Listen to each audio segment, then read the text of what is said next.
Good day, Kamaster! Welcome sa Battery Master TV. Sa video na to, isi-share ko lang sa inyo itong battery ng ating customer na pinapacharge sa akin. Actually, kagabi pa ito nakacharge ng alas 6:15 ng gabi. So, magdamag na po ito na nakacharge dahil ang oras natin alas 8:40 na ng umaga. Ayan ang oras natin.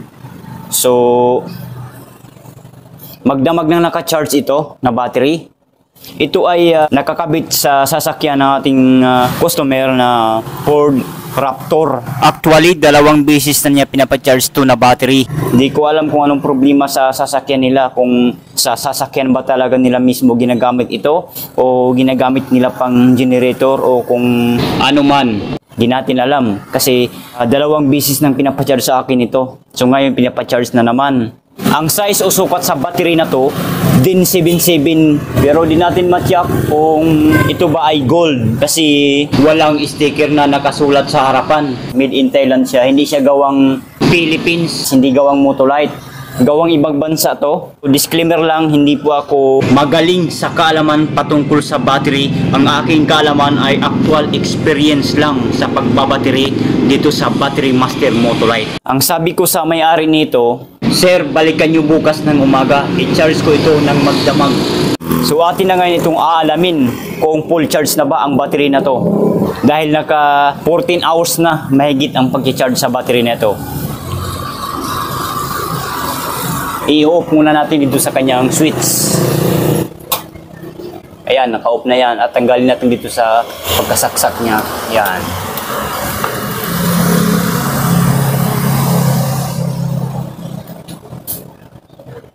At tatanggalin rin natin dito sa positive alligator at saka negative alligator.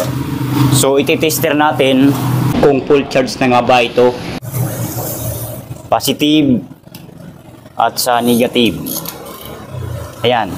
As you can see, Kamaster, ang reading ng voltahe sa battery nito 12.9 volts. Kung sa voltahe tayo magbibis, full charge na yan. Sobra pa nga. Kasi ang full charge ng battery talaga 12.4 to 12.6. So sobra-sobra na to.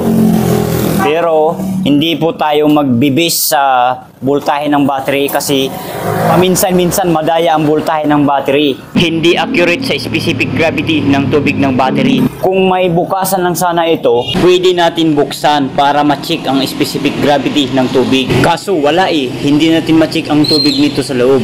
Kung may specific gravity na ba or wala pa, recharge pa rin, wala pa rin specific gravity. Kasi pagka ganyan ang sukat ng tubig, lubat pa rin yan, hindi pa yan full charge. Kasi ito, walang tubig to na battery. Kaya ganito ang style niya, walang bukasan. Ito ang maintenance free na walang tubig. Kulang pa siya sa karga, i-charge natin ulit.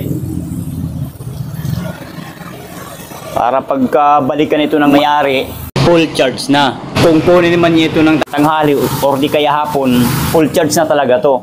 Kahit umabot lang to ng 13.8 o 13.6, okay lang. Huwag lang umabot ng 14.1 volts kasi overcharge na po yun. Okay? Okay lang po yan pagka umabot ng 14 volts kasi nga po hindi tayo magbibis sa voltahe ng battery. Ang tinitingnan natin sa battery yung specific gravity. Kung 12.50 na ba ang sukat ng tubig kasi may specific gravity na ang sulfuric acid ng battery. So i-charge natin ulit. Sasaksak natin. Ayan.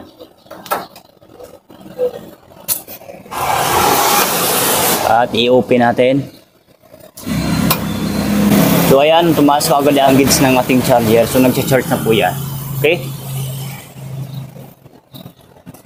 Kasi ang battery, walang oras yan kung ilang oras siya ma-full charge. Kaya di natin masasabi kung anong oras siya mapupuno. So yun lang, short video lang ito. Sinishare ko lang sa inyo itong battery ng ating customer na naka-charge. Bago magtatapos ang ating video, shout out muna tayo. Shout out po sa mga kababayan nating OFW. Shout out po sa inyong lahat dyan. Especially kay Madam Sarap Lamon, shout out po sa iyo. Yan ang kanyang channel, Sarap Lamon. Subscribe nyo na rin po. Lagi po siyang nanonood sa aking video.